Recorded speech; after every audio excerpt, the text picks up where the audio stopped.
Bom dia a todos, meus amigos, meus irmãos. É uma alegria estar convosco nesta manhã de hoje.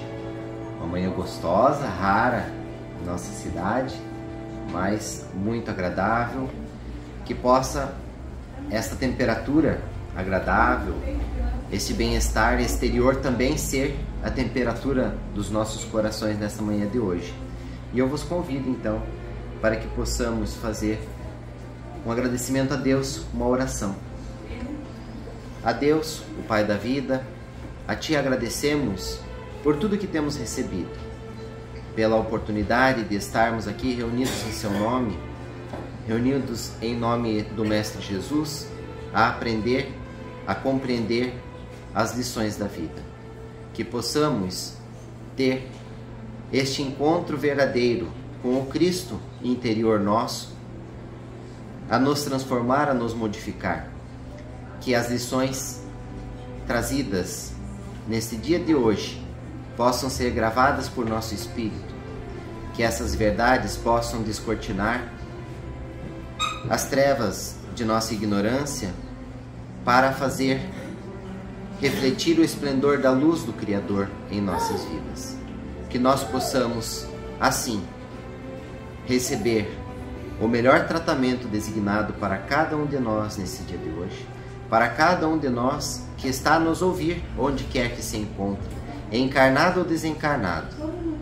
Assim, graças damos pelas portas abertas desta casa bendita de Bezerra de Menezes e damos por iniciado e aberto as atividades de hoje, e que assim seja. Para mim, baixa um pouquinho. Som, tá bom, beleza.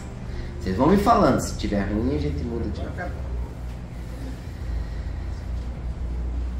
Então, rapidamente, eu quero dizer para vocês um pedacinho da leitura do Evangelho, capítulo 6, o Cristo Consolador, que fala-se assim: Vinde a mim todos vós que sofreis e que estáis sobrecarregados, e eu vos aliviarei. Tomai meu jugo sobre vós, e aprendei de mim que sou brando e humilde de coração, e encontrareis repouso de vossas almas, porque meu jugo é suave e meu fardo é leve. São Mateus capítulo 11, versículos 28 a 30. Todos os sofrimentos, misérias, decepções, dores físicas, perda de seres queridos encontram sua consolação na fé no futuro, na confiança na justiça de Deus, que o Cristo veio ensinar aos homens, sobre aquele, ao contrário, que não espera nada depois desta vida, ou que duvida simplesmente. As aflições se abatem com todo seu peso, e nenhuma esperança vem suavizar-lhe a amargura. Eis o que levou Jesus a dizer: Vinde a mim, todos vós que estáis fatigados, e eu vos aliviarei. Entretanto, Jesus coloca uma condição à sua assistência e à felicidade que promete aos aflitos. E essa condição está na lei que ensina. Seu jugo é a observação dessa lei. Mas esse jugo é leve e essa lei é suave, uma vez que impõe por dever o amor e a caridade. Então eu vos trouxe essas palavras iniciais do capítulo Cristo Consolador, justamente porque são as palavras muito importantes que nós temos que guardar em nossas vidas. Que com o Cristo, o jugo, ele é suave e o fardo é mais leve. Isto porque ele nos coloca esta correspondência de devermos, de termos o dever do amor e da caridade. Então, são as duas grandes palavras que nós temos que carregar em nossas vidas. Se nós temos as dificuldades que a vida nos traz, as grandes intempéries dos problemas da vida, nós realmente encontraremos a consolação do Cristo. Mas há esse dever, esta responsabilidade, amor e caridade. Então, diante dessas palavras do Cristo, eu trago para vocês nessa manhã de hoje, na sequência do que nós já vínhamos trazendo de ensinamentos a respeito da pátria, porque está sendo feito um grande exercício, um grande trabalho de ensinar a todos nós, de nós podemos aprendermos em conjunto os valores do Brasil, os valores da pátria, os valores desta terra bendita que foi escolhida por Deus, pelo Mestre Jesus, para que aqui seja o grande celeiro, o grande coração das almas. É para que daqui desta terra bendita saia a consolação através do que? Deste ensinamento do Cristo, aquele que nos ensinou, que viveu há 2000 anos atrás. Não aquele que nós fomos modificando com o passar do tempo, com as religiões e envolvidos com as situações de interesse e errôneas ainda. Não, mas o Cristo primitivo. Este Cristo é que ele deve ressurgir em nossa pátria. Mas quando a gente fala em pátria, a gente tem vaga noção, pouco se conhece. As escolas tratam de uma maneira muito branda a história brasileira. Então nós não temos esse reflexo em nosso dia a dia. A gente não tem dentro de nós o cultivo do patriotismo. Porque primeiro de tudo, quando se fala em pátria, nós temos que pensar que é o local que nos abriga, que nos deu a oportunidade de reencarnarmos. Então quando você pensa no Brasil, você pensa na mãe que te oportunizou a reencarnação. Por isso que se fala pátria mãe gentil. Ah, mas as dificuldades, as durezas, os problemas, outros 500, que são as resoluções que nós temos que resolver na nossa vida.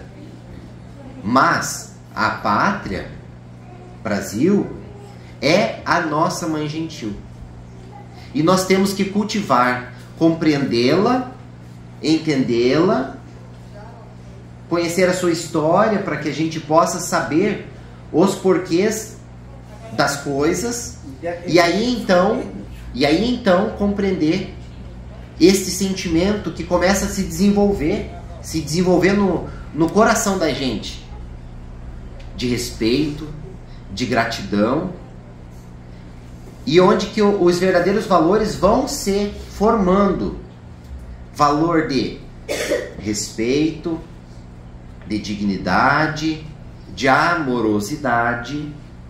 Porque para se ter um sentimento verdadeiro de amor, você tem que ter muitos outros sentimentos que envolvem o ser para chegar ao amor. Por exemplo, docilidade. Você tem que ser dócil com a terra que te abriga. Tem que ser gentil. Você tem que ter gratidão, tem que ter respeito, que são valores que nós vamos compreendendo. Que não é só a terra que a gente pisa, mas são os seres que nela também habitam. Que nós precisamos justamente levar a todos estes que estão habitando conosco. Os passarinhos, as plantas, os minerais, os elementos da natureza, como a água, o ar, e também os outros demais seres, os animaizinhos, os seres hominais, os espíritos que estão conosco. Nós vamos compreendendo essa situação para que a gente possa justamente levar a amorosidade à nossa pátria e brotar em nós esse sentimento. Hoje nós estamos em comemoração, um pouquinho antecipada, do dia 15 de novembro, que é uma data festiva, porque todo mundo sabe que é feriado. Mas você pergunta, mas é feriado do quê? Mal e mal sabe que é proclamação da República. E se pergunta o que é proclamação da República, também metade vai derrapar. O que é proclamação da República? A gente não sabe. A gente sabe que às vezes é um dia que não trabalha, de feriado. Mas então nós temos que compreender. O nosso a nossa terra, o nosso imenso espaço territorial, ele percorreu uma grande trajetória para chegar até os dias atuais. Nós diz que fomos descobertos, né? Mas fomos realmente descobertos pelos povos que desconheciam, porque nós não estávamos encobertos por Deus. O Brasil, ele sempre esteve ao cuidado de Deus. Jesus sempre teve o conhecimento destas terras. Mas quem desconheciam eram os europeus, que então há 500 anos aí vieram nos descobrir. Pedro Álvares Cabral teve esta missão e a cumpriu. E justamente ficou a grande dádiva desta terra ter sido descoberta, e tivemos uma evolução.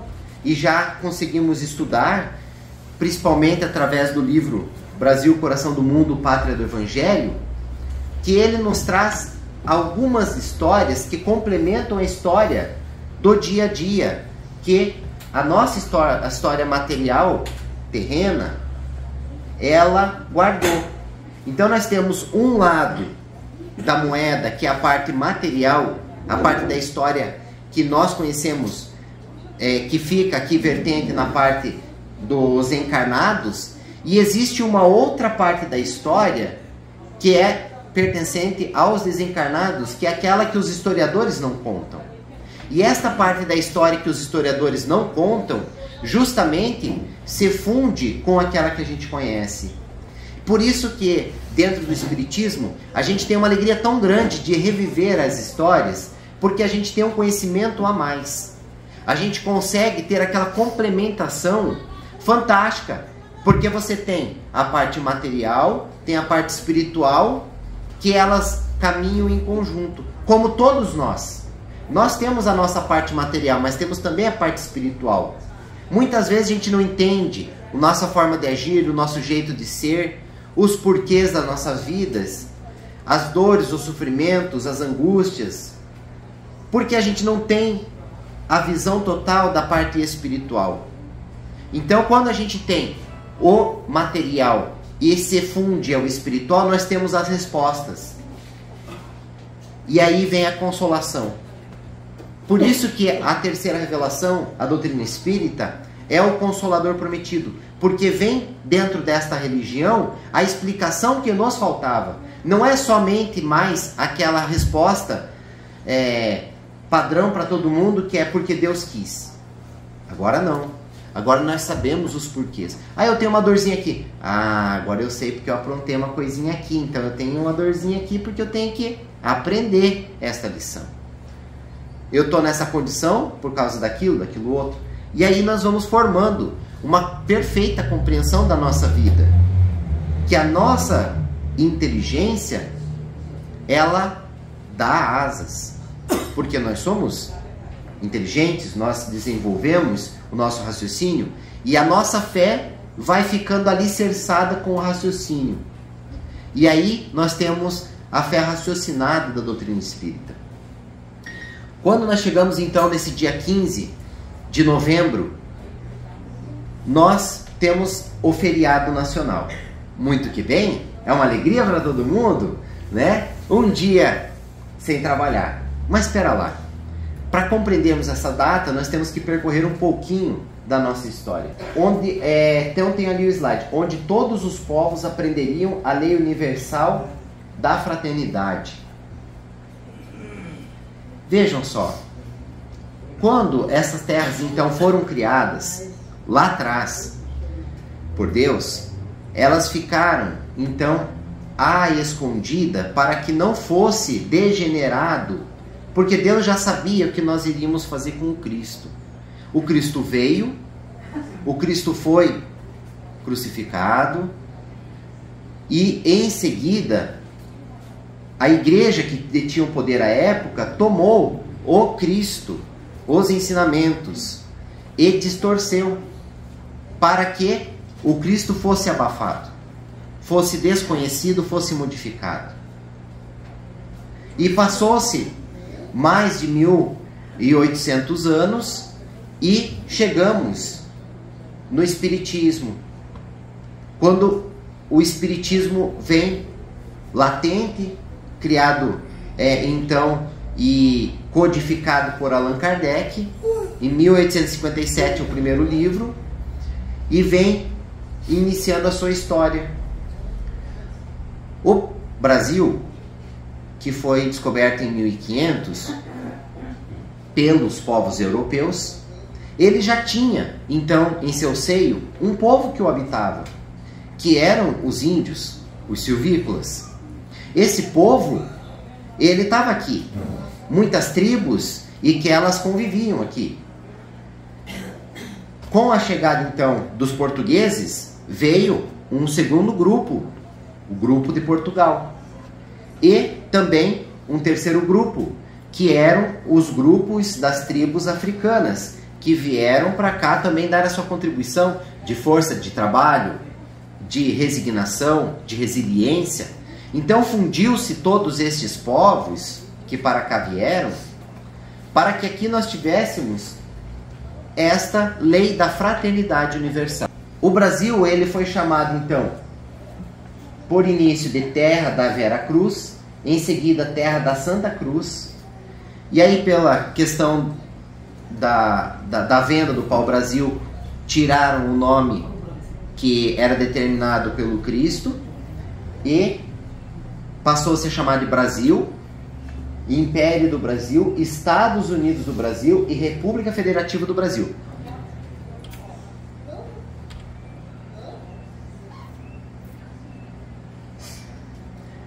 Em 1821, nós tivemos então a independência do Brasil.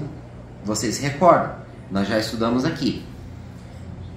E em seguida, o Dom João VI, ele retornou a Portugal, mas ele deixou o príncipe que ficou como regente, o Dom Pedro I. Então, vamos lá. Em 1500 teve o descobrimento do Brasil. Portugal, que descobriu o Brasil, manteve essas terras brasileiras, que à época era a terra da Vera Cruz, como sua colônia. Então o Brasil era a colônia de Portugal. Em 1821 foi trazido então a independência do Brasil. Com a independência do Brasil, o que restou para nós? Um estado, um país que ele estava então em monarquia. Então você tinha a monarquia em Portugal, que tinha a colônia do Brasil. O Brasil se independeu de Portugal e ficou esta terra com um rei, um príncipe regente. E ela ficou independente. Se separou de Portugal. Pois bem, então a caravana de Ismael se esmerou no cultivo das ideias liberais, inspirou a paz, a concórdia, harmonizou pensamentos para a edificação da liberdade, e a nação se levantou com isso. Nós estamos dizendo que, então, Portugal tinha nós aqui como colônia, e essa colônia, ela não precisou ter aquele derramamento de sangue para ela se independer. Porque essa independência acabou acontecendo por ordem espiritual. Vejam só. Jesus acabou programando então essa tarefa para Dom Pedro, e ele então acabou realizando esse ato da independência do Brasil, que é o 7 de setembro, que nós comemoramos. Posterior a isso, Dom Pedro acabou criando a primeira Constituição brasileira em 1824. Então vamos lá. Então vamos retornar. Então o Brasil era a colônia de Portugal.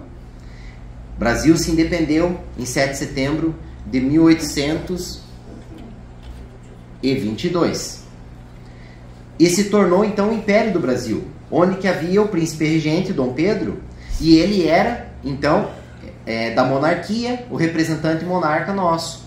Mas ele não agia como um rei déspota, que é o grande problema das monarquias. Porque assim, nós temos formas de governo que são monárquicas ou então poderão ser parlamentares, ou então poderão ser outras formas de república, como a democracia que a gente tem aqui no Brasil. São várias formas que você pode controlar e conduzir um Estado soberano. Quando, lá na época atrás, nós éramos colônia de Portugal, tudo que era produzido aqui, praticamente ia para Portugal. Portugal, ele escravizava praticamente todo o Brasil. E chegou um determinado momento que o Brasil foi ficando forte, foi ficando com condições de se independer, de se conduzir sozinho. Porque ele foi criando forças, músculos, braços fortes de pessoas que vinham aqui a labutar, a trabalhar e começaram a criar sentimentos por essa terra. Porque lá de início, o que acontecia? As pessoas vinham de Portugal e ficavam se lamentando com as terras de onde vieram. Porque elas queriam continuar vivendo em Portugal. Então o sonho de todo mundo era vir para o Brasil, amealhar riquezas, ficar muito bem de vida e voltar para Portugal, voltar para a Europa. Porque eles queriam viver na Europa. E vejam só, não é mais ou menos o que acontece conosco? Que não temos sentimentos pela pátria do Brasil e aí queremos juntar um dinheiro para ir embora para outras terras? Para curtir a vida? Paris, Roma, Estados Unidos, sei lá, qualquer outro lugar? Porque a terra do Brasil daí não vale nada para essas pessoas. Mas por quê? Porque não há o sentimento. Não brotou nessas pessoas o sentimento de amorosidade pela terra, pela mãe gentil que desenvolveu a oportunidade da reencarnação em cada um de nós. Quando a gente passa a compreender que ninguém está no lugar errado e que Deus não erra, ninguém nasce aqui por acaso, porque nós temos tarefas a desenvolver onde que nós estivermos. Uns nascem no Japão, outros nascem na China, outros nascem nos Estados Unidos, outros na Europa, outros no Brasil. Cada um no seu lugar. Por quê? Porque são tarefas a serem realizadas no determinado lugar que você foi colocado por Deus. Isso nós temos que ter a compreensão. Começa por aí. Em seguida, nós então vamos percebendo que essas pessoas, esses povos que aqui vieram ao Brasil, tornaram-se gratos pelas terras brasileiras, terem recebido eles e formado suas famílias e levado eles a realizações, desenvolvimento espiritual e material. E aí as pessoas passaram a ter sentimentos por essa pátria. E com esses sentimentos, a intenção de se independerem de uma monarquia que só tirava as coisas daqui, que tomava tudo que tinha daqui. Esse mesmo sentimento é que nós estamos tentando gerar hoje para as pessoas que estão nos ouvindo aqui. Não são só vocês encarnados.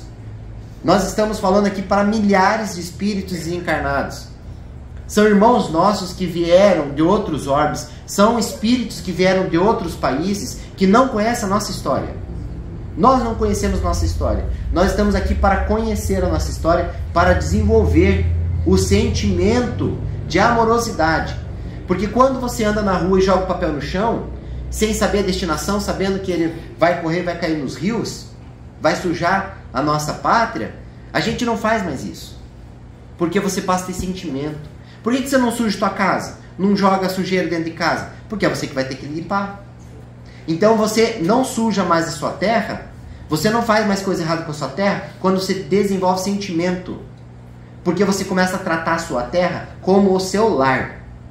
E esse é o projeto que está sendo realizado nesse grande hospital. É um grande lar de Bezerra de Menezes. E por isso que nós estamos tratando, sim, desses temas que são inerentes à pátria do Cruzeiro. Para levar este conhecimento a quem não tem, a todos nós que não temos ainda. Porque nós ainda estamos desenvolvendo o sentimento pela pátria. Então, retornando à história.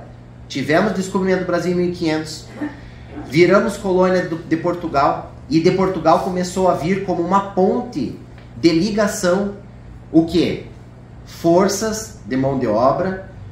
Pessoas com condições de amar esta pátria. E de aqui edificarem seus lares, seus núcleos e desenvolverem aqui as suas vidas, a tornar mais populoso a nossa pátria. Quando nós então vamos percorrendo esse tempo todo, de 1500 até 1822, veio por ordem de Deus e por determinação do Cristo, que traz as ordens de Deus. Então, pessoas gabaritadas que tinham sido escolhidas, como a família Dom Pedro e toda a sua família, para que eles vinham então supostamente fugidos de Napoleão Bonaparte, que estava invadindo então aqueles países da Europa após a Revolução Francesa, e num acordo com o rei da Espanha à época, foi invadir Portugal. E nessa invasão a família portuguesa veio para o Brasil e aqui conheceu essa terra bendita e passou a nutrir sentimentos. E esses sentimentos de amorosidade foi o que gerou a possibilidade de dar a independência do Brasil. Não foi por acaso, não foi à toa. Então foi por determinação do mais alto. Foi determinado então a independência do Brasil, na qual nós deixamos de trabalhar e produzir e sermos, vamos dizer assim, espoliados pela pátria que nos descobriu, Portugal. Porque, inclusive, a cidade de Lisboa foi varrida por um terremoto à época e ela foi inteiramente reconstruída com o ouro que era levado daqui do Brasil, com o pau-brasil que era levado daqui. Então, teve essa questão de ser retirado daqui muitas coisas. E enquanto não deu esse basta da independência, nós éramos como escravos, que trabalhávamos em prol daquele que havia, entre aspas, nos descoberto. Pois bem, foi um período necessário. E após a independência, após essa geração da primeira Constituição, esse príncipe regente, ele não tratava nós, aqui nesta terra, como os seus escravos, os súditos escravizados. Ele nos tratava como irmãos. E aí o pessoal fala assim, não, mas o que se sabe da história é que ele era um farrento e tal, tal, tal. Não, mas pera lá, a história material é uma, a história espiritual, que vem e nos conta a verdade, é outra. E ele, então, ele trazia princípios muito importantes, porque ele respeitava os direitos das pessoas, de liberdade, de igualdade e fraternidade. E ele regia o país como uma verdadeira república, porque ele ia perguntar, através de seus tarefeiros, seus trabalhadores também, ele consultava a população, o que era o melhor a ser feito. Então ele governava para o povo.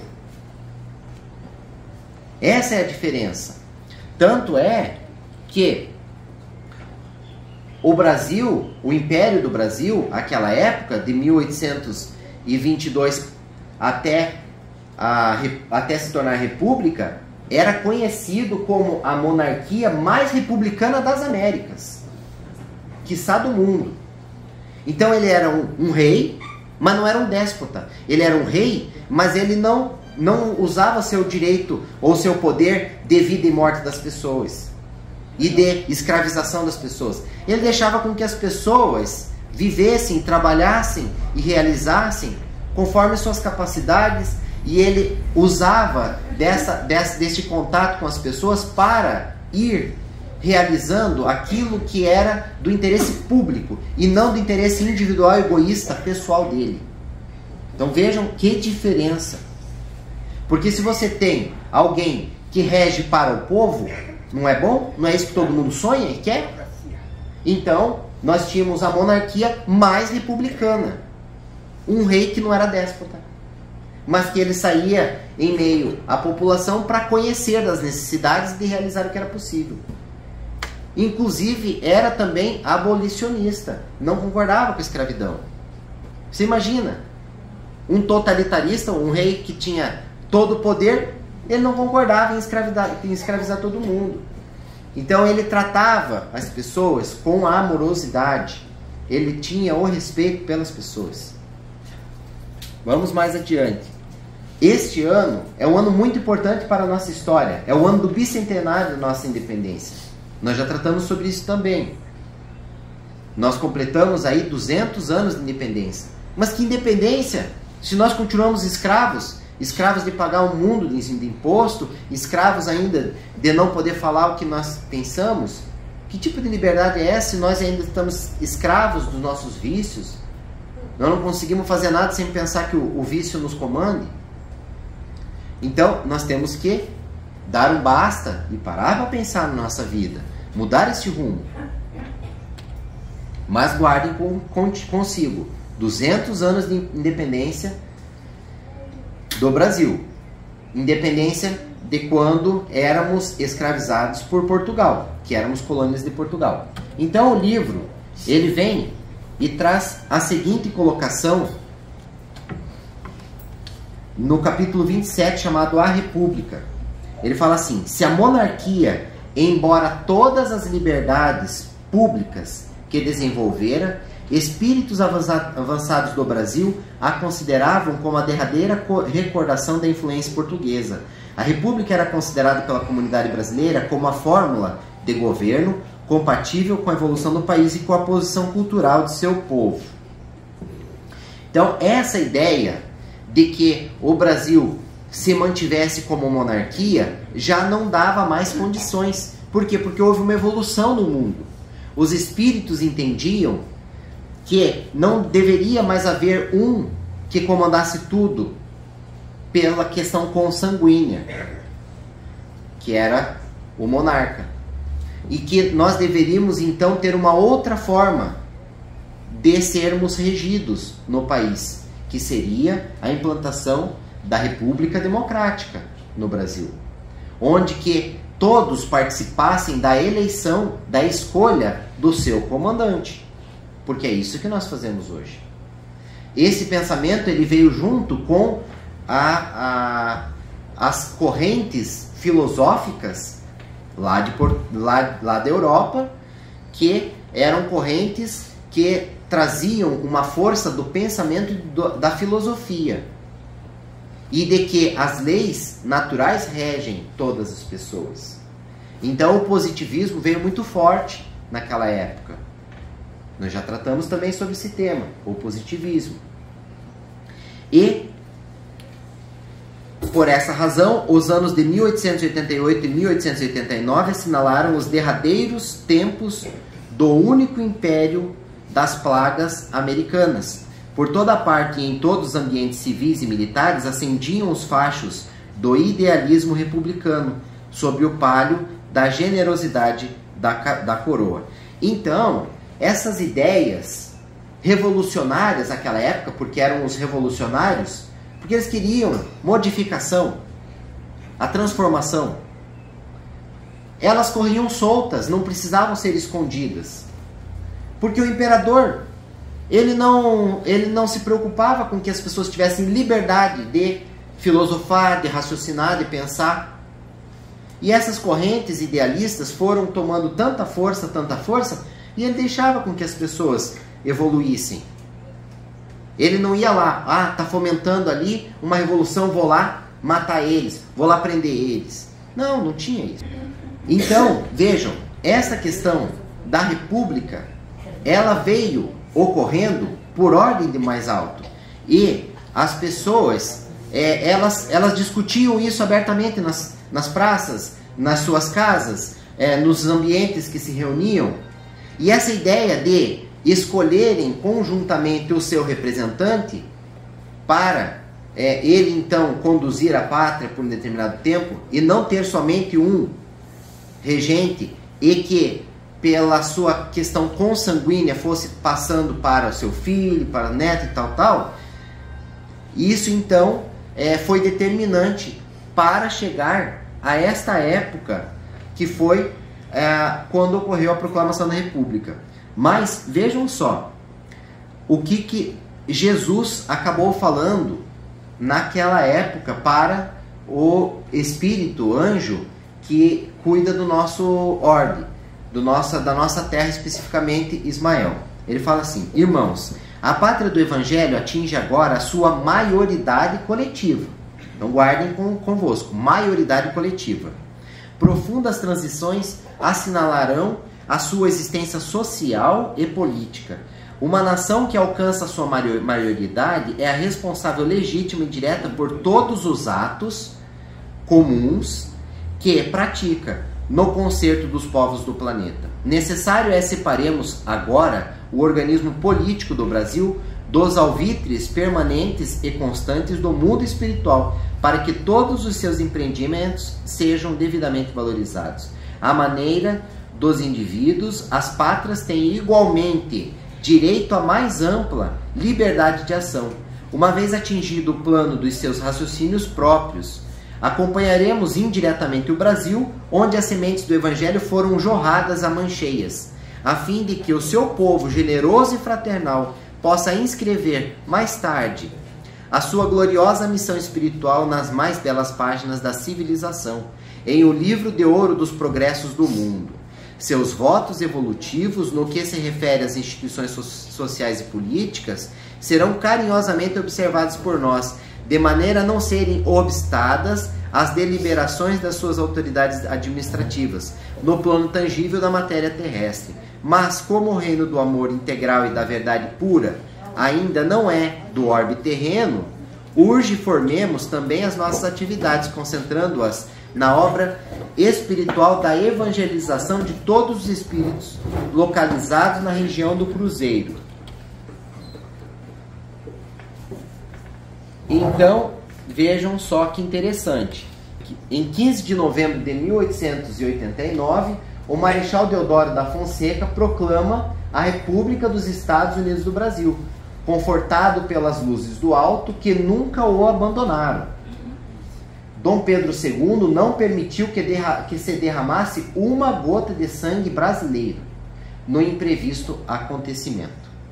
Jesus, consoante a sua promessa, lhe santificaria os cabelos brancos com muita paz e serenidade.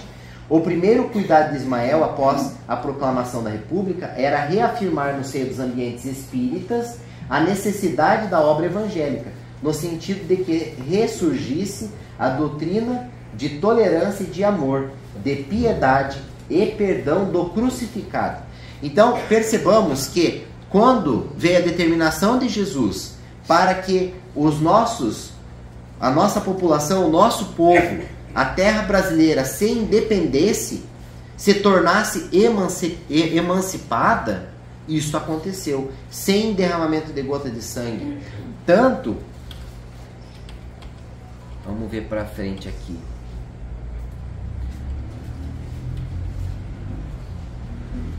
Tanto que esse ato, que foi um levante, né, que foi uma revolução, gente, onde ocorre uma revolução sem derramamento de sangue? Sem ninguém contrariar. Então nós tivemos a independência sem derramamento de sangue. Claro, tivemos o problema ali com os inconfidentes mineiros, mas isso eles tinham que resolver a paga deles, a expiação deles do passado, como vocês já ouviram também nessa casa. Mas foi uma questão, vamos dizer assim, ímpar. E aí nós tivemos então a proclamação da República, quando o príncipe regente, que se tornou imperador da monarquia brasileira, ele simplesmente falaram assim: olha, você não é mais nosso rei, toda a sua família está sendo deportada do país, expulso do Brasil, e vocês estão indo com uma mão na frente e outra atrás, entre aspas. E ele tinha toda a força de segurança, e ele nada contrariou, porque ele tinha a missão de Jesus, para que ele não contestasse então a imposição da nova etapa que o país, o Brasil, começava a enfrentar. Quando a gente fala então da proclamação da República, foi instituída então a forma republicana federativa, presidencialista de governo no Brasil, que é aquela que hoje nós conhecemos. Um grupo de militares do Exército, liderados por Marechal Deodoro da Fonseca e aconselhado pelos políticos do Partido Republicano. E eu rapidamente quero falar. Eles então foram até a Praça da Aclamação, na cidade do Rio de Janeiro, que era a sede do Império do Brasil, juntamente então com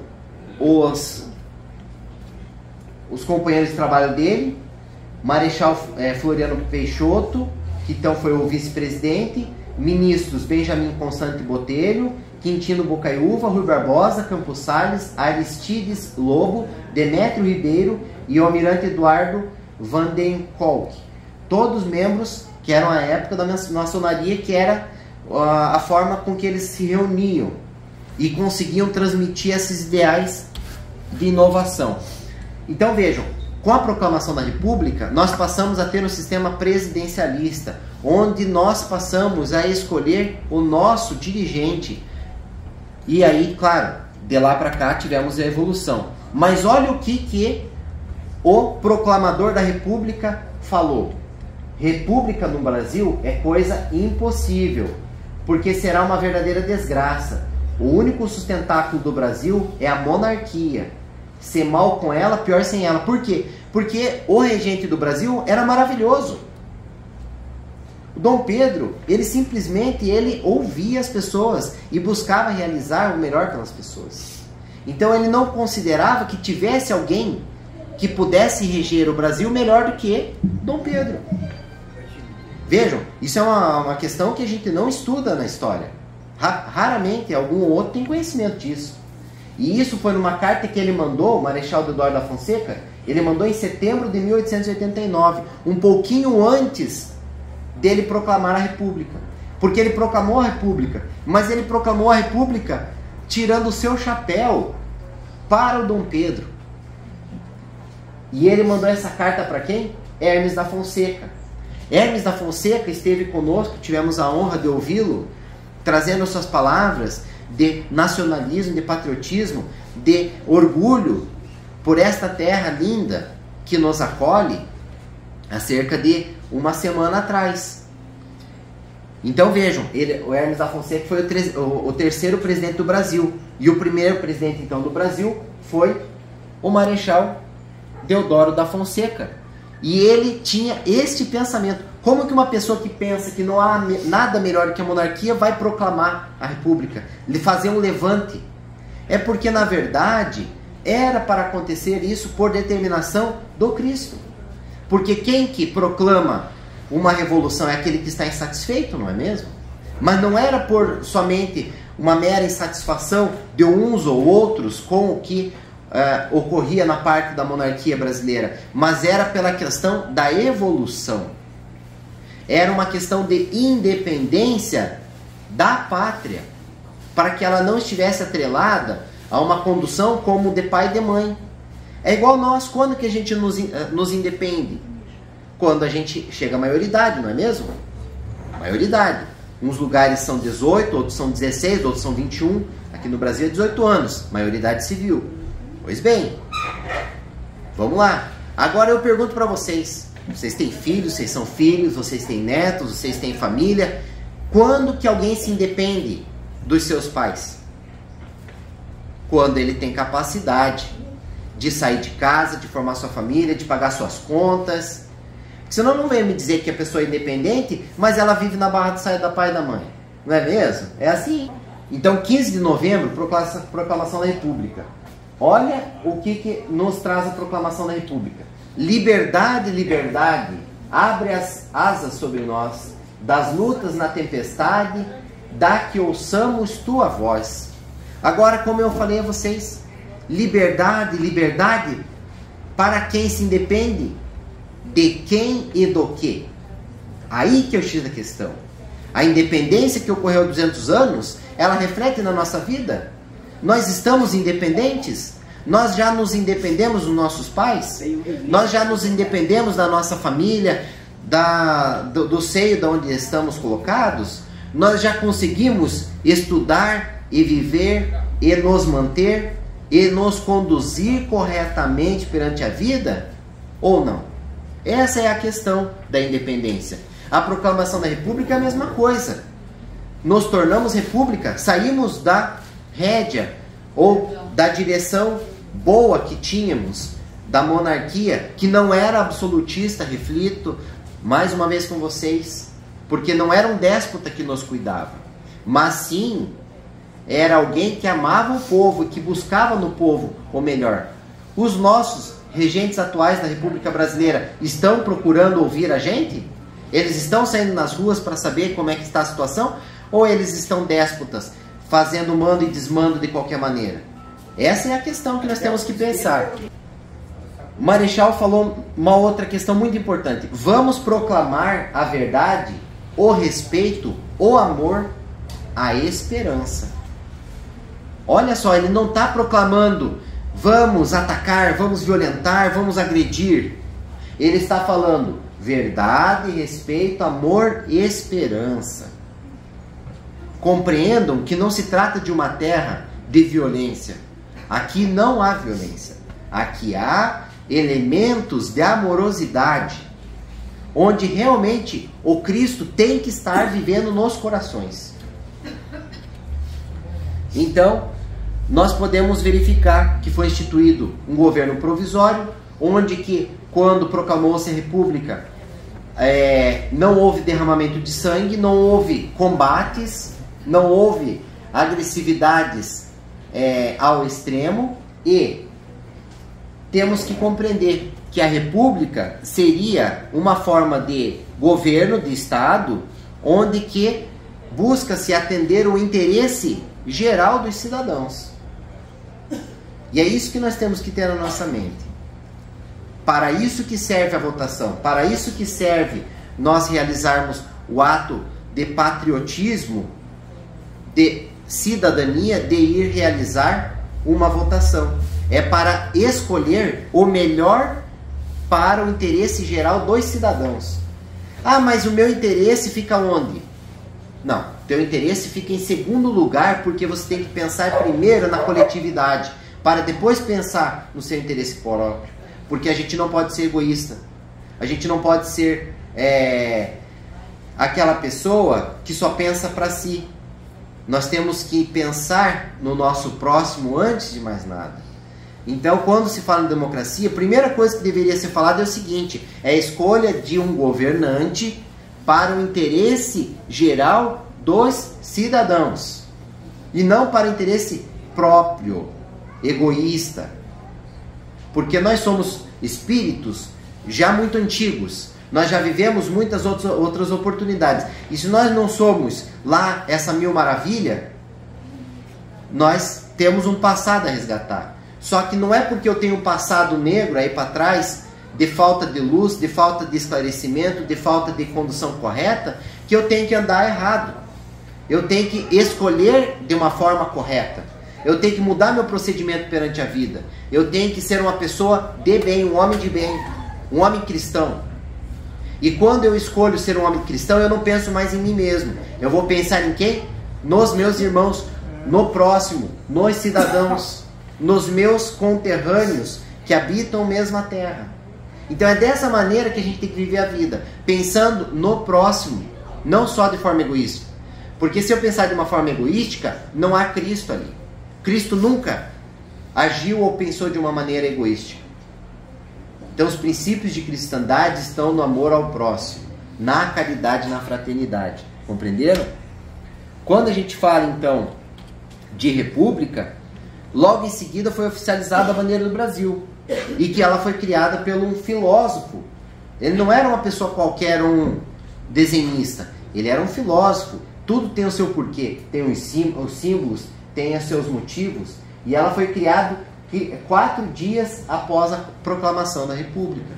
Veio primeiro uma bandeira, a bandeira dos Estados Unidos do Brasil, que é inspirada na bandeira dos Estados Unidos lá da América do Norte, mas logo em seguida viu-se que não era correta. E aí a determinação divinal dos espíritos que coordenam essa terra, vamos fazer a bandeira correta. E veio essa bandeira inspirada, que traz justamente o lema Ordem e Progresso. E logo em seguida veio então a segunda Constituição da República dos Estados Unidos do Brasil. Quando nós temos então a frase Ordem e Progresso, nós já estudamos que ela advém então da frase do filósofo Augusto Comte, um positivista, que na verdade a frase correta era amor por princípio, ordem por base e progresso por fim. Então primeiro de tudo vem o quê? O amor. O amor. E o amor encerra nesse sentimento o quê? Todos os princípios de cristandade. Então você tem Cristo, aí você tem, logicamente, a ordem, a disciplina, porque sem ordem, sem disciplina, você não chega a lugar nenhum. E o progresso, que vai vindo conforme a disciplina vai sendo aplicada na sua vida, automaticamente. Todos nós progredimos desde que nós nos apliquemos. E nós então percebemos que, em verdade, a bandeira do Brasil será um dia amor, ordem e progresso. Porque o coração do mundo, ele tem que pulsar amor. Um coração que pulsa ódio, vingança, raiva, não é um coração que vive, é um coração adoentado. Então, um coração verdadeiramente são, bom, ele tem amor. E fazemos um paralelo, então, com a lição que o Chico recebeu do seu mentor Emmanuel, quando ele fala disciplina, disciplina, disciplina, que são os requisitos para ele realizar a sua tarefa. E se você colocar que o amor, para você ter amor, você tem que ter disciplina, porque existe uma mãe que consegue criar um filho sem ter disciplina? Não existe. Ela tem que trocar a fralda, ela tem que limpar o bebê, ela tem que dar banho, ela tem que dar comida no horário certo, ela tem que dar um mamazinho, depois ela tem que levar com disciplina a criança na escola, tem que dar comida, tem que dar a aguinha, tem que dar o leitinho. Não é assim? Não é assim que forma-se, então, um amor de mãe para filho? Porque se a mãe não cria desse jeito, ali não vai se formar amor. Aí vai ter um filho que não ama seu pai e sua mãe, porque não deu a disciplina que era necessária para a manutenção da vida, pelo menos. Então o amor vai se formando na medida que a disciplina vai sendo realizada entre as pessoas. Aqui, essa casa, nós temos amor por ela, mas aqui é uma disciplina. É uma disciplina que ela abre suas portas e vos recebe e vos faz o melhor sempre. E isso sem um momento de paralisação. Aqui não abre quando quer. Ah, hoje vamos abrir, amanhã não vamos abrir. Isso não existe. É igual a escola. Ou você frequenta ou você está reprovado. Vai começar lá do início. Que não aprendeu o quê? Disciplina. Então há disciplina no amor. Há disciplina na ordem. Não tem como você ter ordem aqui se não tiver disciplina. A gente não consegue fazer uma palestra se o povo ficar falando. Não tem condição. Né? Então a gente tem que aprender este valor, a ordem, a disciplina. Não tem como você fazer uma oração com as outras pessoas pensando em outras coisas. Aí você faz uma oração não coletiva, individual. Então, para a gente estar em coletividade, estudando junto, aprendendo junto, nós temos que ter ordem. Não tem nada demais nisso. É uma questão natural da vida, da evolução, para que a gente alcance, então, o progresso. Sem o progresso, não chega a lugar nenhum. Então, para progredir, nós temos que ter ordem. E para que a ordem ela seja exercida sem violência, sem agressividade, tem que ter amor. E para ter amor tem que ter disciplina também. Então compreenderam que tudo se fecha? É uma questão que não vem da gente. É uma questão que ela vem de espíritos mais evoluídos, de Deus, de Jesus e dos tarefeiros do bem, que estão controlando e cuidando de tudo. No fim deste livro, então, ele vem a tratar o quê? O desenvolvimento das instituições espíritas do Brasil. Então, nós estamos aqui também por uma ordem do Cristo. Não estamos aqui à toa. Nós estamos aqui realizar tarefas em nome do Cristo. Quando um banho é dado, é Cristo quem está dando. Quando uma sopa é dada, é Cristo quem está dando. Quando você recebe uma sacolinha de fruta, verdura e legume, é Cristo quem está dando. Um pão é Cristo. Uma oração é Cristo. Tudo que é feito é em nome de Jesus Cristo aqui. Então aqui é um braço de trabalho do Mestre Jesus. Não é à toa. E o livro vem nos dizendo que é uma tarefa de expandir o Evangelho no seio desta pátria. Aqui nós começamos com uma pessoa há muito tempo atrás, o fundador. Aí depois virou 2, e de repente 4, e de repente foi aumentando, e nós estamos aqui em mais de centena. Então, tá bom, nós vamos multiplicando. O quê? o ensinamento, o amor, as lições do Cristo em nossas vidas e na vida de todos os que chegam aqui nessa casa. E aí eu vou mais longe. Não existe só o âmbito material físico que vocês estão enxergando aqui, mas existe a parte espiritual. Porque, como eu recebi no tratamento de hoje, o ensinamento, nós chegamos aos milhares de irmãos espirituais nos acompanhando. Por isso que a gente chega aqui fervilhando, com a cabeça cheia, perturbado, desequilibrado, porque somos nós e os espíritos que estão a nos acompanhar. Vê se consigo resolver esse barulho. Sonoplastia aqui. Mas então, percebamos, gente, a nossa vida não é só essa material. Nós não precisamos viver egoisticamente, porque não temos somente essa vida. Nós somos espíritos já muito vividos de outras vidas e vamos viver muito mais. E nós temos esse conhecimento e a casa ensina, ajuda e ampara. Então, quando esses centenas de milhares de espíritos estão a nos ouvir, dá essa pressão mesmo. Porque nós todos somos médiuns. Mas é uma pressão que todos nós ansiamos, nós temos vontade de conhecer a verdade para nos libertarmos, para nos independermos da ignorância. Então dá essa turbulência. Mas vejam lá o que diz, então, a lição. A hora é de espiritizar, resguardar o frequentador, permitir que o espiritismo seja introjetado e passe gradualmente a ser vivência, a qualificar, aprofundar conhecimentos, empreender a própria transformação moral e humanizar, desenvolver a solidariedade, a caridade como amor em ação dinâmica. Então é esse o propósito. Nós acolhemos todos que chegam, nós fomos acolhidos, nós somos higienizados, nós somos sanitizados, fisicamente alguns, espiritualmente todos nós. Todos nós somos sanitizados, somos limpos. Nós recebemos a instrução, o conhecimento, o apoio, a força da psicologia espiritual, da psiquiatria espiritual que trata a nossa mente e nos dá o alento do Cristo Consolador. E aí nós saímos porta fora a fazer o que em nossas vidas? Replicarmos o Cristo Consolador onde que nós estejamos vivendo. Nós vamos levar o Cristo onde que nós estivermos, porque nós vamos ser cristãos, compreendendo esta lição. Então, vejam só, quem que declara uma independência? Tem quadro que tem a espada na mão, mas é uma espada simbólica, porque na verdade nós temos chapéus sendo tirados e é o símbolo da cortesia ao seu próximo, quando ele independeu o Brasil. E aí nós temos uma outra imagem que traz o Marechal Deodoro da Fonseca proclamando a República também no seu cavalo baio, tirando o chapéu. Como se dissesse para nós: meu irmão, agora é com você. Agora é com vocês. É vocês que vão fazer desta pátria a pátria do Cruzeiro.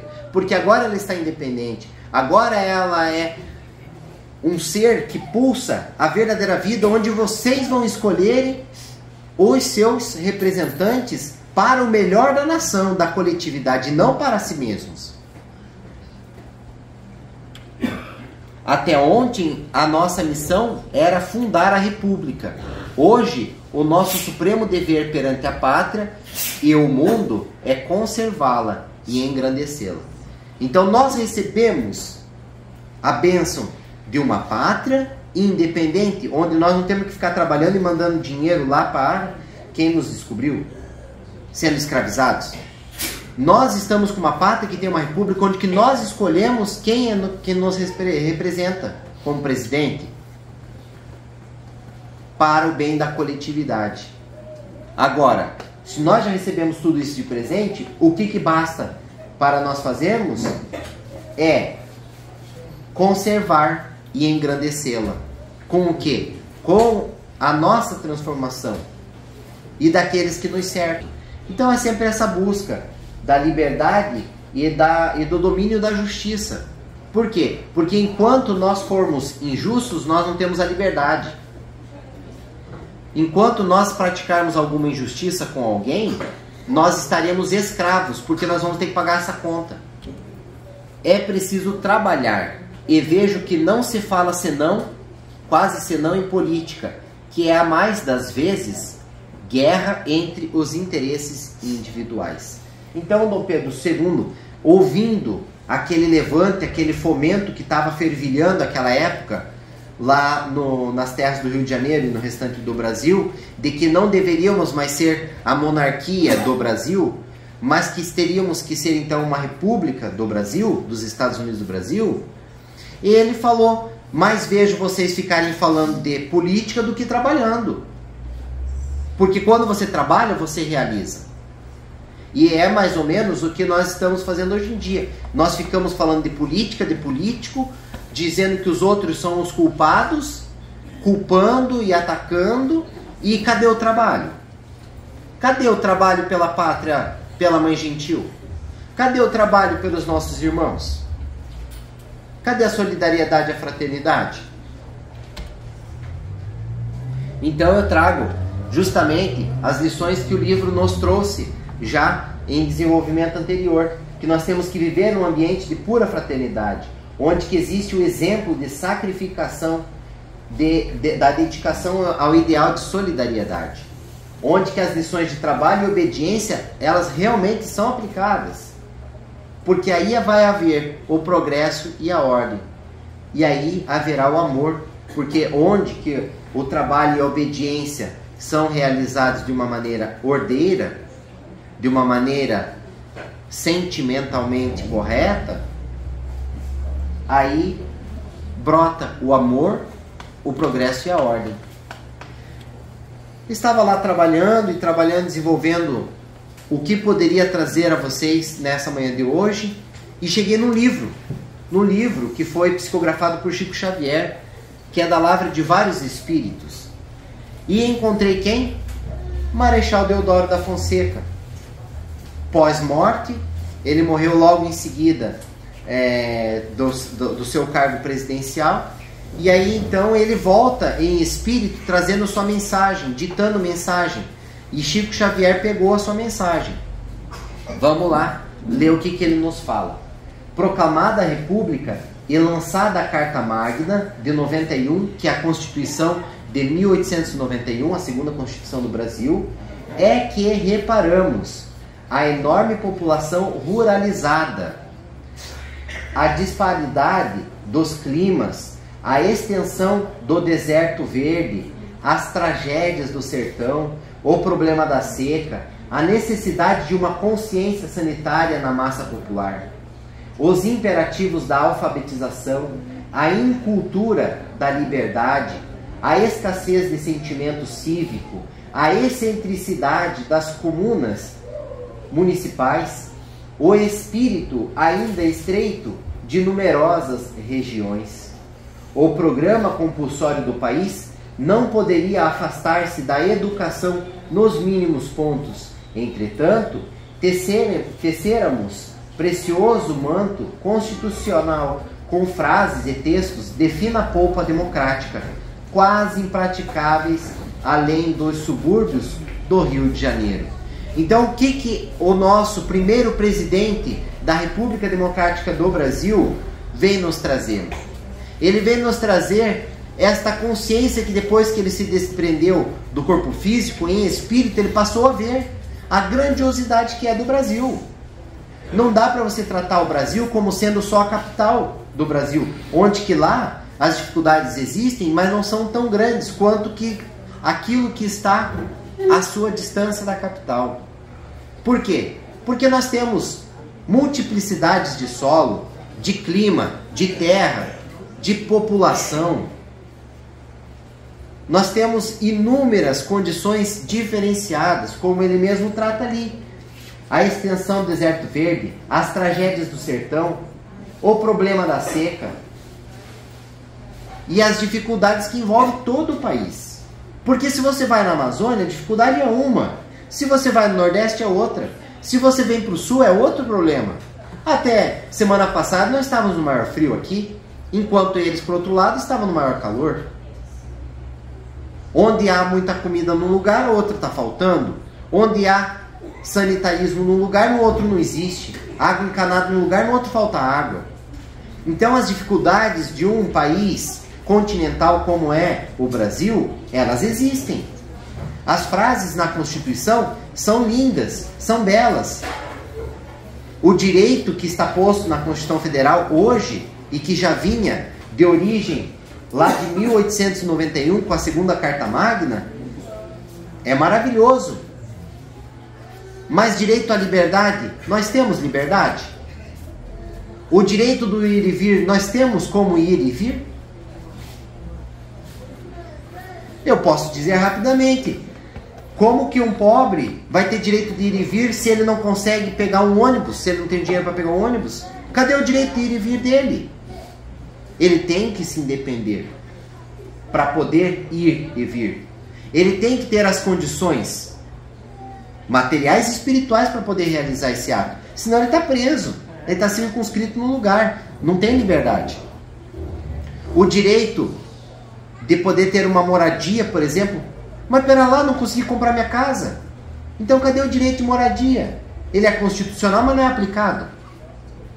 Então nós temos que entender que todos os direitos constitucionalmente previstos, eles têm limitações.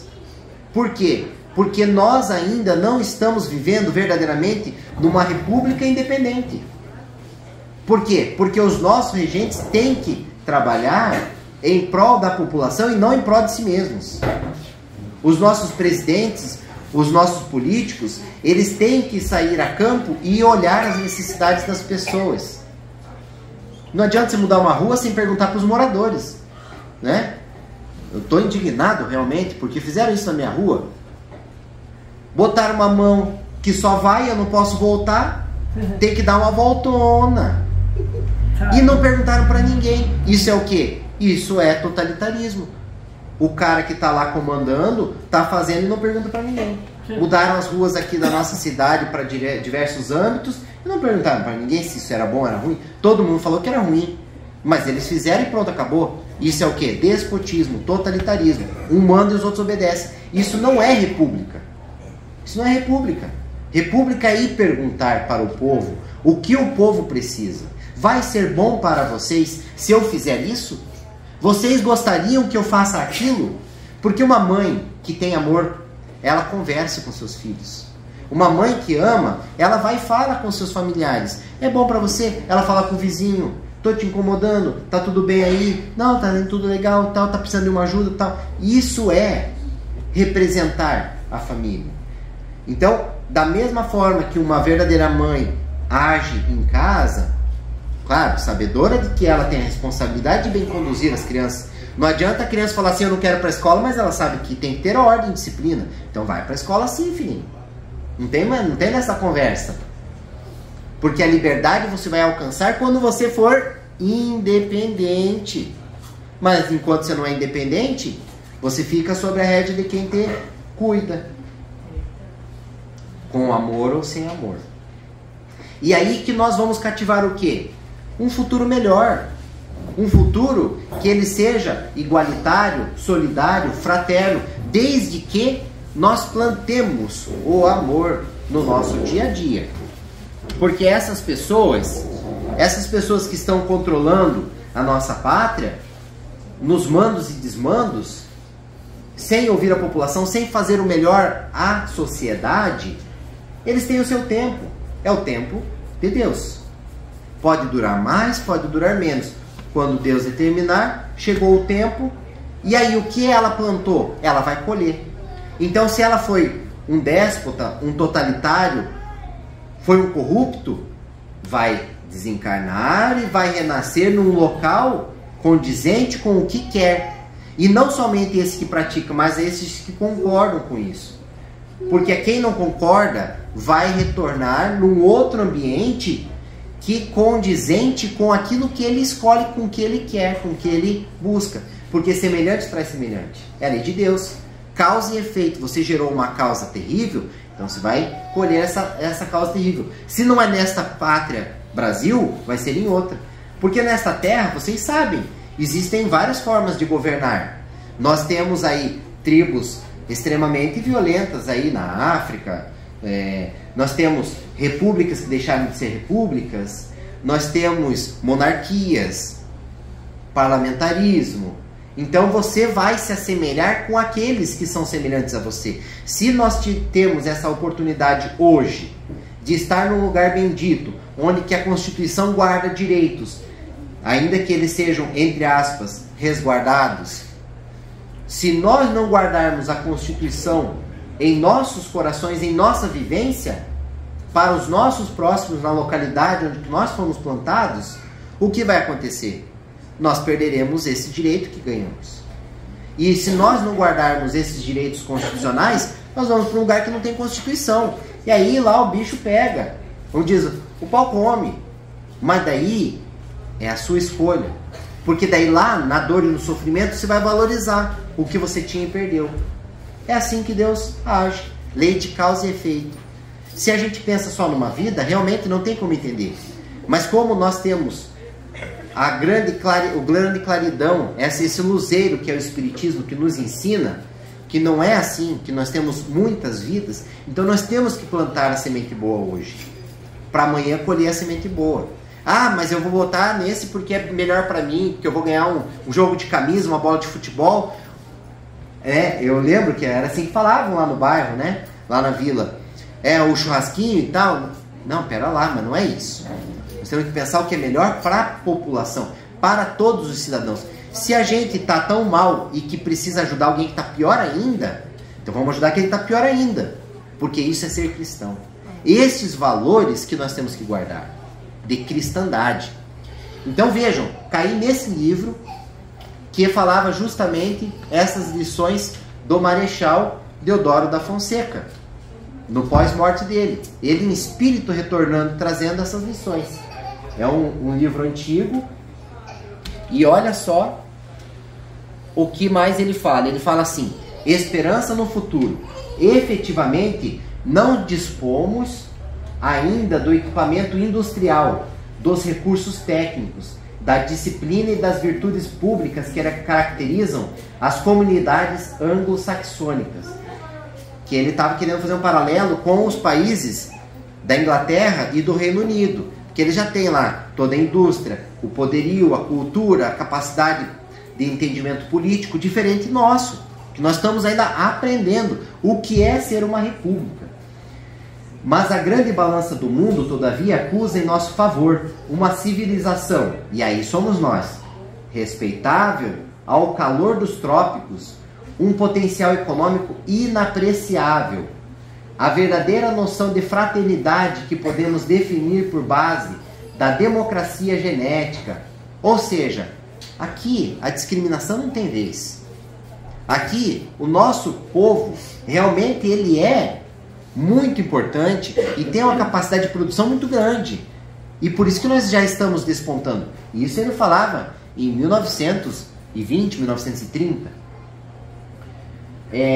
O instinto de solidariedades humana, o culto sistemático aos ideais superiores, a ojeriza natural pelo nefasto orgulho de raça. Como eu falei, a gente não tem isso.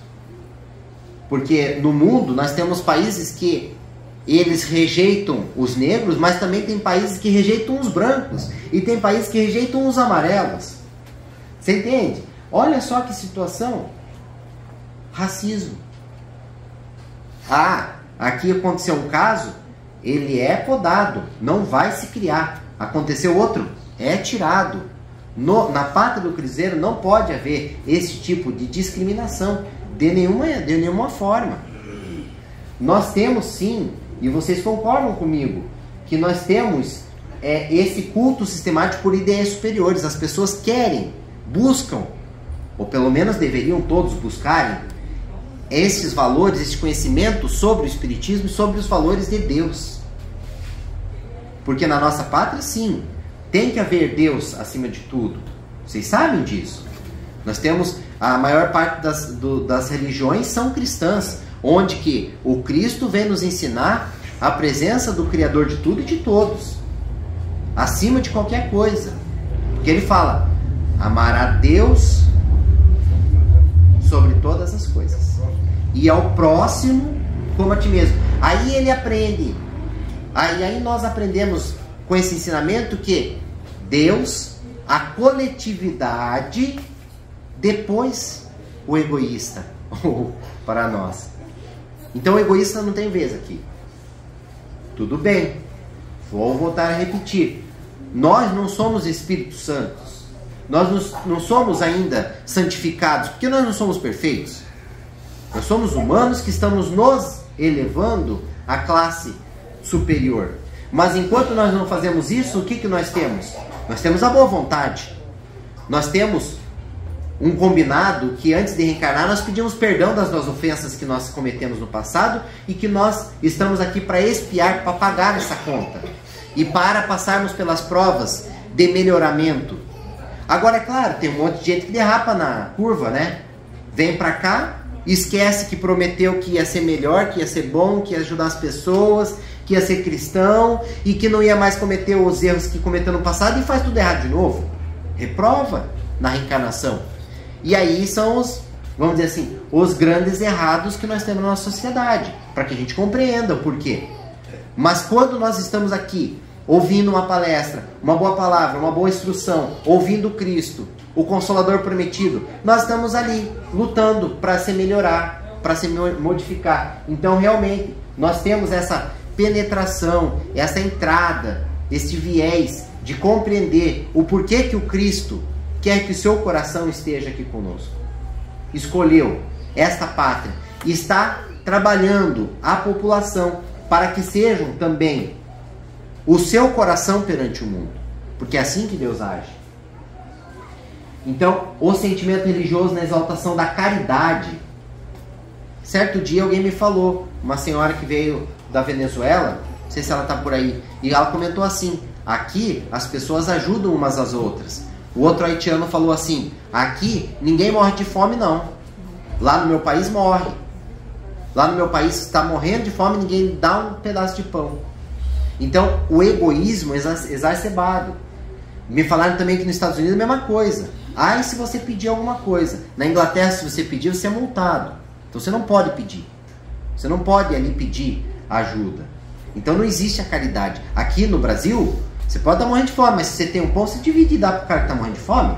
Ué, faz isso. É o sentimento de caridade que está latente em nós. É a obrigação com Jesus que nos recebeu e com a terra mãe gentil. A iniciativa do bem, a colaboração espontânea em todas as obras que colimem erguer o indivíduo para níveis superiores, o zelo pela justiça, a vocação da liberdade, o sonho da largueza, o desprendimento da posse material. E aí tem a espiritualização, que nós já tratamos sobre esse tema também, a diferença entre o marxismo e o iluminismo, o materialismo e o espiritualismo. E, sobretudo, a devoção sublime à humanidade, que converteu os nossos 8 milhões de meio de quilômetros quadrados em nosso lar do Evangelho redivivo para um mundo faminto de verdadeira regeneração. Aí, por fim, ele fala a seguinte frase, porque o texto é longo. Exalçando assim o Brasil, berço de nossas melhores aspirações, saudamos o nosso glorioso futuro, rogando a Deus que tenhamos a coragem de sermos nós mesmos, unidos na execução do novo mandamento, que, para os jovens da nação, pode ser resumido numa simples palavra: trabalhar. Então, meus irmãos, sei que não é fácil ouvir a verdade muitas das vezes, mas não há outro caminho. Ou a gente trabalha, ou a gente vai ser levado a outro local, a outra pátria. Porque aqui a palavra maior é trabalhar. Preguiça não tem vez. Como diz, feriado é legal, mas ali temos que nos cuidar por causa da preguiça. Então a palavra forte do Marechal Deodoro da Fonseca nesse dia da proclamação da República é trabalhar. O Rui Barbosa, na sua oração, rapidamente, fala assim: grande Brasil, berço de triunfos esplêndidos, aberto à glorificação do Cristo, seja Ele a tua inspiração redentora, o teu apoio infalível, vamos ver aqui, a trave mestra de tua segurança, e enaltecendo o messianismo do teu povo fraterno, em cujo seio generoso se extinguem todos os ódios de raça e se expungem todas as fronteiras do separatismo destruidor. Que o Mestre encontre no âmago do teu coração o malgrado posto das boas novas da salvação, descendo, enfim, da cruz de nossas impenitências multissecular, para conviver com a humanidade terrestre para sempre. Rui Barbosa fala então nesse livro, numa oração, que até o irmão mencionou Rui Barbosa. E aí, logo em seguida encontrei o irmão Fabiano de Cristo, que ele fala assim, sem obediência às normas da caridade, que exalta o sacrifício de cada um para a bem-aventurança de todos, qualquer ensaio de felicidade é impraticável. Então não há felicidade sem a caridade. Por isso que Jesus vem e fala assim: fora da caridade não há salvação. Somos todos filhos da graça divina e herdeiros dela. E, para santificarmos a vanguarda do progresso, é imprescindível dar de nós mesmos em oferta permanente ao bem universal. Ordem e progresso. Amor, ordem e progresso. Caridade e progresso. Compreendo que está tudo interconectado, interligado.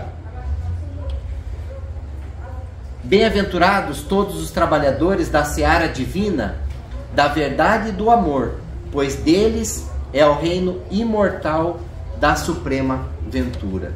Disse assim, então, nosso querido irmão evangelista. E para terminar, tem uma mensagem que eu gostaria de uma atenção de todos. É uma psicografia que foi recebida nessa casa, dividida em duas partes, duas oportunidades, e ela traz conosco importantes ensinamentos.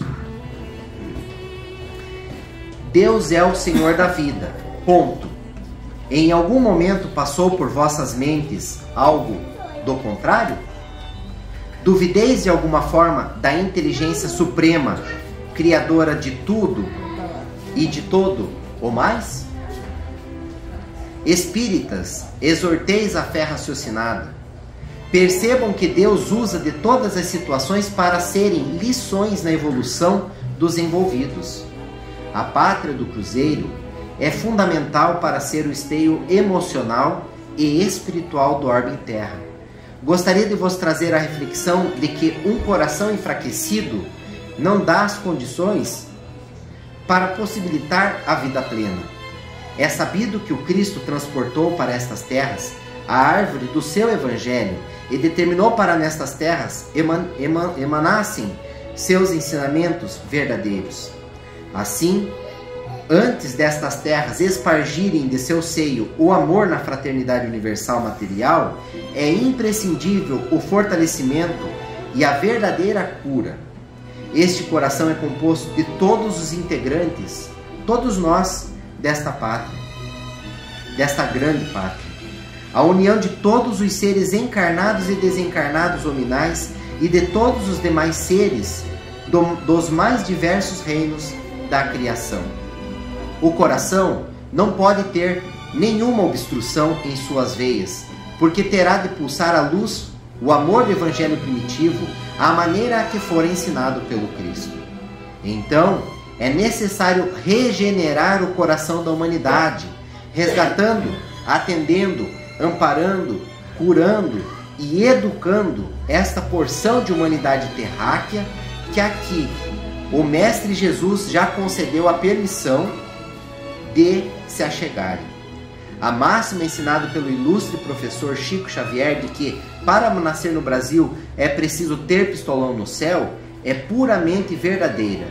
Não que seja de alguma forma possível ter alguma preferência ou excepcionalidade um filho em detrimento ao outro, porquanto o Pai nos ama em perfeita igualdade a todos, desde o grão de areia ao maior dos Cristos. Cada espaço do cosmos está em salvaguarda pelo Pai da vida, pois a onisciência e seus obreiros, ascensionados na luz, trabalham na sua cocriação, conduzindo, esclarecendo e amparando os irmãos menores. Deus usa das unidades familiares para que tenhamos o melhor desenvolvimento evolutivo, espiritual, moral. Assim é que a pátria da Vera Cruz está em um profundo aprendizado nesta família em pátria. Por outra banda, importa ressaltar a lição da parábola do joio e do trigo, porquanto, na medida em que vamos evoluindo, a aquisição do livre-arbítrio vai pouco a pouco emancipando o ser humanal. Contudo, nas provas e expiações as escolhas são a tônica, porque ainda que se avizinhe a nova era da regeneração, nós estamos atravessando as provas finais, as escolhas da vida no dia a dia, em todos os âmbitos. E vocês, meus amigos, a quantas anda vossos corações? Vossos sentimentos estão cristianizados? Vossas escolhas e procederes estão condizentes com as leis do Pai? A perspectiva da implantação do Evangelho do Cristo na pátria do Evangelho, que traz consigo, acima de qualquer coisa, a lei maior, o amor, somente será incutido nos corações dos brasileiros quando cada qual abrir-se ao Cristo. Cada qual abrir-se ao Cristo. As lições evangélicas compreendidas no Lar de Bezerra nesta noite possibilitou o entendimento de que há nesta etapa evolutiva o desenvolvimento da emancipação da criação, após tantas jornadas percorridas no vai e vem da evolução. A escolha do ser que alcança o grau evolutivo de humano com a racionalidade e morredoras lições do livre-arbítrio. É nessa etapa evolutiva que o ser se emancipa do Criador, deixando o estado instintivo com o aprendizado do partilhar, dividir na prática da caridade. Mas vos ressalto, para que não restem equívocos no entendimento, o ser pode se emancipar do instinto do Criador, mas nunca estará desligado ou separado de Deus. A emancipação que aqueles que se independem da etapa evolutiva animalizada é quando passam a ser humanizados, a compreender a irmandade universal. Muitos pensam que para seus alívios, para seu crescimento material e até espiritual, que Deus deveria varrer do orbe os irmãos incautos e equivocados em suas escolhas. Mas o Criador não trabalha para a evolução de seus filhos, destruindo uns em detrimento de outros, porque para o Criador soberanamente justo e amoroso não há predileção. Felizes e bem-aventurados vós que já adentraram no bom caminho da misericordiosa instrução, pois que encontraram o Consolador prometido, o Cristo Redentor que vos aguarda de braços abertos, acolhendo-vos para reunirem as forças e prosseguirem em nossas redenções. Se nós já alcançamos a fé imorredora, raciocinada junto ao Mestre Jesus, trabalhemos para desenvolver os elementos essenciais para o coração que pulsa o Cristo, a começar pela compreensão ao próximo. Compreender o irmão e colocar-se no seu lugar, e se ver naquela posição e condição com todos os elementos que jazem parte do quadro de sua vida, sempre sabedores de que a complexidade de cada irmão envolve elementos materiais e também espirituais. Portanto, irmãos, vamos buscar sermos cristãos, porque a única crítica construtiva é aquela que transforma a nós mesmos. E vos relembro o grandioso ensinamento do Cristo em suas últimas palavras para a humanidade: Pai, perdoai-os, eles não sabem o que fazem. Ou seja, o perdão incondicional. Sejamos nós o trigo que sacia caridosamente a fome do irmão com o pão, o arroz e o feijão, ou um prato de sopa. mas também o trigo que sacia a fome do conhecimento, da fé do Evangelho Consolador. Agradeço por receberem estas singelas palavras e pela contribuição desta casa, lar hospital, do plano físico e espiritual, por estarmos realizando conjuntamente a obra do Pai, resgatando, curando, evangelizando e encaminhando nos passos do Mestre Jesus. O irmão que escreveu essa psicografia é Fabiano de Cristo. Então eu convido a todos para que façamos uma oração de agradecimento a Deus, a Jesus, com a prece que Jesus nos ensinou. Pai nosso que estais nos céus, santificado seja o vosso nome, venha a nós o vosso reino, seja feita a vossa vontade, assim na terra como no céu. O pão nosso de cada dia nos dai hoje, perdoai as nossas ofensas, assim como nós perdoamos a quem nos tem ofendido.